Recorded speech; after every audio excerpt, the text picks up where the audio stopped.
Well, for those saying that this goalless draw at home to Bristol City was the same as Burton, I can prove that it's not. A, I don't look like a Jedi, and B, there's loads of people here trying to take selfies and get pictures with Norwich City players, so that's lovely to see. Brian Gunn there, Angus Gunn too, of course, fresh from another clean sheet. And I guess we could probably split this into two parts, couldn't we? Because Norwich City defensively look rather a class act, has to be said, because even though Bristol City had one or two good moments, generally Norwich were able to keep them out with relative ease. They looked well organised, disciplined. People probably felt there were hairy moments, but ultimately the players themselves probably knew what they were doing. And Marco Stiepermann was excellent, I thought, again. And, you know, James Husband was a little bit unlucky not to be involved from the start, and actually did well when he came on very late on.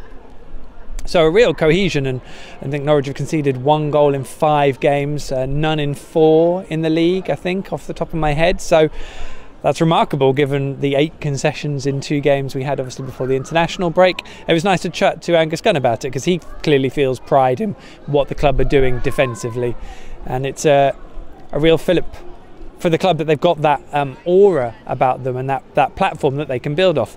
Great. The problem is, I'm speaking to one of the players as I was just walking out there, it seems that they've concentrated on that, and all of a sudden it's become so much more stodgy scoring goals. Now, to a degree that's probably true. I'm not sure Norwich have been free scoring at any point this season, so there's an element of the fact that this is just coming home to roost in terms of them being better defensively. It's quite small margins, but it doesn't take away the fact that Daniel Farke's side are struggling to not look predictable and are struggling to mix it up and create good enough chances. To a degree. That said, they had 2 excellent chances today. Mario Vrancic hit the post. Marco Stiepermann had a glorious chance that he somehow scooped wide. I think even he can believe what he did, because he then kicked the post very hard indeed. And Daniel Farke was saying that Cameron Jerome's goal that he put home wasn't offside from replays he'd seen. I'd have to see that again. But the thing is, away from home, they are getting a bit more space.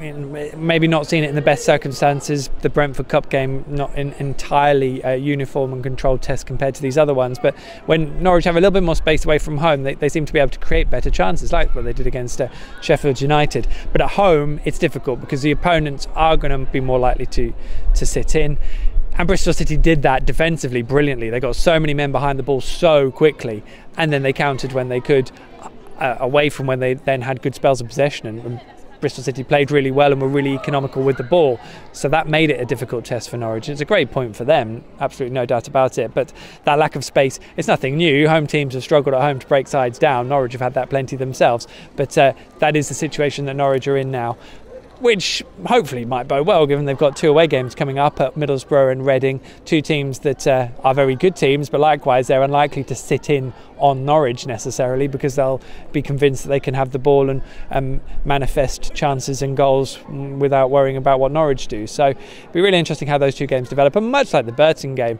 this draw will have its context from what happens over the next couple of games. But I think in this little run we are going to experience whether this Norwich side really can kick on, or whether we are just going to have to get used to it being a bit up and down, bobbing around in mid-table, and maybe just curtailing the expectations to see how things look towards Christmas. So that might be the best thing to do, but we will see. The trip to Middlesbrough awaits, of course, Riverside on Tuesday night, and then up to across to Reading on Saturday, which I think is in front of the Sky TV cameras, and you'll be able to follow all the action at PinkUn.com. Myself, Paddy and Dave will be at all 3 games, so we'll see you then. But for this one, yeah, I don't think I've actually told you anything that happened in the match. It probably says it all, really, doesn't it?